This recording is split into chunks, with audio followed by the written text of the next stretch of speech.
Hi hello ನಮಸ್ಕಾರ ಎಲ್ರಿಗೂ welcome back to my YouTube channel. ಧಾರಾವಾಹಿಗಳಿಂದ ಬ್ಯಾನ್ ಆದ ಕೆಲವು ನಟ ನಟಿಯರುಗಳು ಯಾರು ಹಾಗೂ ಯಾವಾಗ ಅಂತ ಈ ವಿಡಿಯೋದಲ್ಲಿ ತಿಳ್ಕೊಂಡು ಬರೋಣ ಬನ್ನಿ. ಅದಕ್ಕೂ ಮುಂಚೆ ನಮ್ಮ ಚಾನಲ್ನ ಸಬ್ಸ್ಕ್ರೈಬ್ ಮಾಡ್ಕೊಂಡು ನೋಡ್ಕೊಳ್ಳಿ. ನಯನ ನಾಗರಾಜ್ ಗಿಣಿರಾಮ ಧಾರಾವಾಹಿಯಲ್ಲಿ ಕೆಲಸ ಮಾಡುತ್ತಿದ್ದ ಸಂದರ್ಭದಲ್ಲಿ ನಯನ ನಾಗರಾಜ್ ಅವರು ತಂಡದ ಒಬ್ಬ ಸದಸ್ಯನಿಂದ ಮಾನಸಿಕವಾಗಿ ಕಿರುಕುಳಕ್ಕೆ ಒಳಗಾಗಿದ್ದರು. ಇದನ್ನು ವಿರೋಧಿಸಿದ ನಯನರವರು ಚಾನೆಲ್ ಆಡಳಿತಕ್ಕೆ ದೂರು ನೀಡಿದ್ದರು. ಆದರೆ ಪರಿಸ್ಥಿತಿ ಸುಧಾರಿಸುವುದಿಲ್ಲ. ಈ ಕಾರಣಕ್ಕಾಗಿ ನಯನ ನಾಗರಾಜ್ ಅವರು ಶಾಶ್ವತವಾಗಿ ಬ್ಯಾನ್ ಆಗಿದ್ದಾರೆ.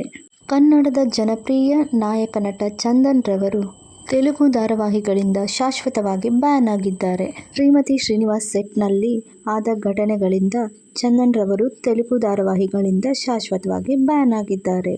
ಚಂದನ್ ಕುಮಾರ್ ಹಾಗೂ ಸಹ ನಟನೊಂದಿಗೆ ಆದ ವಿವಾದದಿಂದಾಗಿ ಚಂದನ್ ರವರು ಶಾಶ್ವತವಾಗಿ ತೆಲುಗು ಧಾರಾವಾಹಿಗಳಿಂದ ಬ್ಯಾನ್ ಆಗಿದ್ದಾರೆ.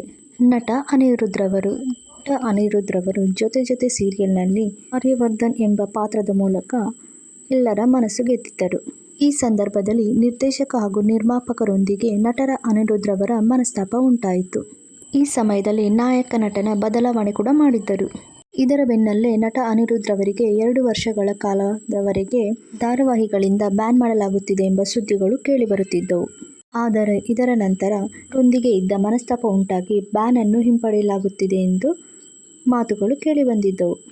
ನಟಿ ಪಲ್ಲವಿ ಗೌಡ ಪಲ್ಲವಿ ರವರು ತೆಲುಗು ಧಾರಾವಾಹಿಯಲ್ಲಿ ನಟನೆ ಮಾಡುವ ಸಂದರ್ಭದಲ್ಲಿ ಒಂದೇ ಸಮಯದಲ್ಲಿ ಬೇರೆ ಪಾತ್ರದ ಶೂಟಿಂಗ್ಗೋಸ್ಕರ ಅನುಮತಿ ಕೋರಿ ತಂಡದ ಜೊತೆಗೆ ಮಾತುಕತೆ ನಡೆಸಿದ್ದರು.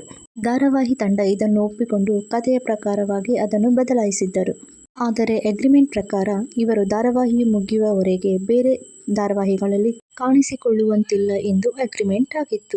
ಇದರ ನಂತರ 2 ತಿಂಗಳು ಸಂಬಳವಿಲ್ಲದೆ ಕೆಲಸ ಮಾಡಿದ ಪಲ್ಲವಿ ರವರು ಬೇರೆ ಧಾರಾವಾಹಿಯನ್ನು ನೋಡಿಕೊಳ್ಳಲು ಇಚ್ಛಿಸಿದರು. ಇದರಿಂದಾಗಿ ಅವರಿಗೆ 6 ತಿಂಗಳಿಂದ 1 ವರ್ಷದವರೆಗೆ ನಿಷೇಧವನ್ನು ಹೇರಲಾಗಿದೆ.